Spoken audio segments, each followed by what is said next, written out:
Halo semuanya, apa kabar? Semoga dalam keadaan sehat selalu ya. Hari ini gue pengen bikin konten tentang preview United versus Hull City yang besok akan bermain di jam setengah 7 malam. Jangan lupa teman-teman, tanggal 22 Agustus. Kalau dilihat dari performa kedua tim ini, United sebenarnya ada sekali di atas kertas ya. Dia walaupun United habis melakoni laga pramusim yang menurut gue cukup signifikan perkembangannya, sangat amat baik permainannya dalam setiap laga. Walaupun di penghujung akhir musim itu mendapatkan pukulan telak dari AC Milan dengan kalah skor 4-2, tapi masih banyak hal positif yang kita bisa dapat, masih banyak hal bagus yang terrealisasikan di atas lapangan. Para pemain United ini bermain mau seperti apa. Hull City sendiri baru banget balik ke Premier League setelah 9 tahun. Kalau nggak salah itu kita pertemuan terakhir sama Hull City itu di zaman Jose Mourinho di tahun 2017. Kalau nggak salah Hull City itu masih dipegang oleh Marco Silva, mantan pelatih Fulham yang sekarang ke Benfica. Hull City sangat amat bersusah payah untuk masuk ke dalam Premier League lagi melewati dari segi playoff. Akhirnya menang melawan Middlesbrough. Permainannya mungkin menurut gue bakalan United di atas kertas, tapi tidak serta-merta Hull City ini bisa dianggap remeh. Kita tahu United itu sangat sering membuang-buang poin, apalagi ketemu tim-tim kecil yang notabene-nya mungkin tidak diunggulkan, tapi dia punya semangat juang baru, semangat yang lebih karena balik lagi setelah 9 tahun bermain di Premier League. Dia itu mengandalkan Sergej, sang pelatih Hull City ini sangat amat adaptif gitu. Memang di atas kertas dia bermain 4-2-3-1.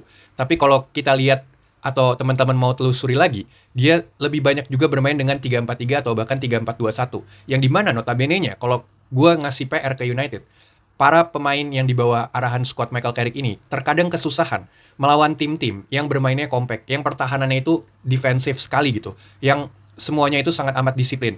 Kita lihat 3-4-3 lawan Wrexham kita kalah, 3-4-3 lawan Leeds United kita mendapatkan hasil imbang, bisa memang membuka atau mengokupasi lini-lini yang bisa dipermainkan oleh para pemain United. Tapi selalu United itu agak kesusahan melawan tim yang berformasi bermain low block gitu, yang bermain counter attack. Hull City ini literally tim yang sangat amat menggunakan counter attack. Kalau dilihat dari seluruh pertandingan dia, ball possession dia itu sangat amat jarang. Dia itu lebih mengandalkan 1-2 passing, melakukan quick transition, dan melakukan counter attack yang menurut gue sangat amat cukup klinis gitu. Efektif sekali. Si Sergej ini menerapkan Hull City menjadi tim yang tidak perlu memegang bola banyak. Apapun caranya untuk menang, bertahanlah literally bertahan gitu yang tidak bisa ditembus. Yang penting bisa menghasilkan sebuah kemenangan dari sebuah counter attack. Kalau yang gue perhatikan adalah gimana nanti duel di lini tengah. Gue nggak tahu siapa yang bakal diturunin. Menurut gue formasinya tidak jauh beda dengan pada saat United melawan AC Milan. Mungkin di lini belakang tetap ada Heaven sama Maguire, ada Luke Shaw sama mungkin Mazraoui, tapi gue berharap duetnya bukan Heaven sama Maguire, tapi Heaven sama Yoro. Mengingat kita mengantisipasi counter attack yang dilakukan oleh Hull City, kita butuh back-back yang agresivitasnya tinggi, atau bahkan Harry Amas dan Dalo, yang mempunyai speed acceleration yang bagus gitu pada saat kita lagi asyik melakukan fase build up, lagi melakukan fase penyerangan, kita harus meninggalkan rest defense para center back yang mempunyai akselerasi speed yang tinggi untuk mengantisipasi counter attack. Di lini tengah mungkin Andre Santos bakalan udah pasti bermain sebagai posisi nomor 6 dengan duetnya mungkin Kobbie Mainoo atau bahkan Tielemans. Kalau kita ngelawan low block seperti ini kayaknya lebih cocok itu Tielemans ya. Tielemans dengan menghasilkan atau menawarkan line breaking pass dia, switch play overload dia, cara dia melakukan passing direct vertikal yang kita butuhkan untuk memecah lawan-lawan yang terlalu bermain block gitu. Low block yang terlalu tidak bisa dibuka sekali jarak-jarak di eksploitasi ruang di belakang back. Nah, mungkin di bagian depan kita membutuhkan Dorgu, Amad Diallo, Bruno, atau bahkan sama Mbeumo. Nggak jauh beda dengan formasi AC Milan, tergantung gimana Bruno nanti bermain di ruang antar lini, karena banyak sekali narasi kalau misalkan Bruno itu setelah World Cup itu sangat amat beda. Terbukti pada saat dilawan AC Milan, Bruno itu kan sedikit sekali beda ya. Cara permainannya itu belum kebentuk lagi, belum terlihat lagi. Bruno yang bisa detail sekali, yang tahu sekali memanfaatkan ruang-ruang di antar lini, ruang-ruang yang ditinggalkan oleh para back. Nah, gimana juga nanti fluiditas yang terjadi antara Dorgu, Mbeumo, sama Amad Diallo mengokupasi lini-lini yang dirasa bisa dimasukkan, bisa narrow, bisa cut inside. Dorgu menurut gue menjadi game changer di lawan Hull City ini dengan kecepatan dia, dengan pemahaman dia, dengan keeping the ball dia, body balance dia yang oke banget, fisikal banget. Amad Diallo juga, kenapa gue lebih memilih Dorgu sama Amad Diallo? Karena kalau kita lihat di lawan AC Milan itu, mereka berdua ini bukan cuma seorang winger yang melaksanakan tugas untuk membantu penyerangan, tapi mereka mau track back, mau pressing, mau membantu defense para wingback agar tidak tercipta overload. Itulah yang gue khawatirkan kalau kita mempunyai winger seperti Marcus Rashford yang tidak mau track back, yang tidak mau membantu Luke Shaw atau bahkan Mazraoui pada saat tim kita lagi terkena counter attack atau lagi diserang. Para wingback kita itu suka banget kalah jumlah. Walaupun ada tugasnya Andre Santos sama Tielemans mungkin atau Maino.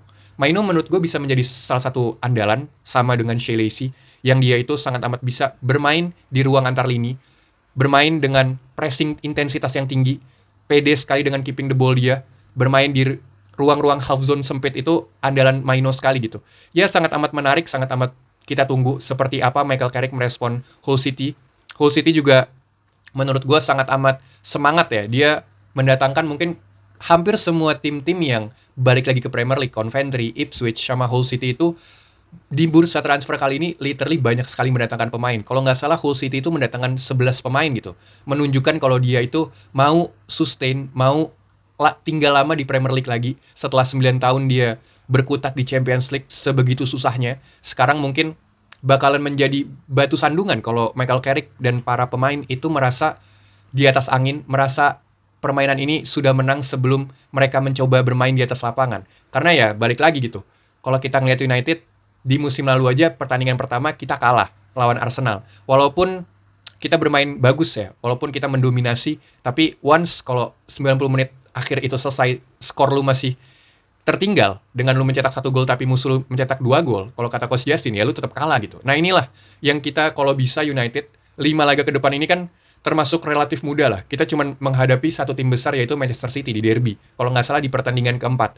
Nah kalau bisa 5 laga melawan tim-tim yang notabene-nya mid table dan tim-tim yang baru masuk lagi ke Premier League, kalau bisa disapu bersih keresahan-keresahan PR-PR yang sudah dialami, dirasakan di pramusim, semoga sudah dibenahi dengan baik. Semangat pemain, para pejuang, Bruno sebagai leadership di sini harus bisa mengakomodir, mengkomandoin para pemain ini untuk menunjukkan kalau musim ini kita siap mengarungi 4 liga berbeda, yaitu Liga Champions, Carabao, FA, dan Premier League. Terutama untuk Premier League lah, karena kalau lu mau bermain sustain, lu mau menunjukkan kalau tim ini sudah lebih baik daripada musim lalu, lu harus bisa menyapu hampir banyak kemenangan. Karena ini chance yang sangat besar gitu.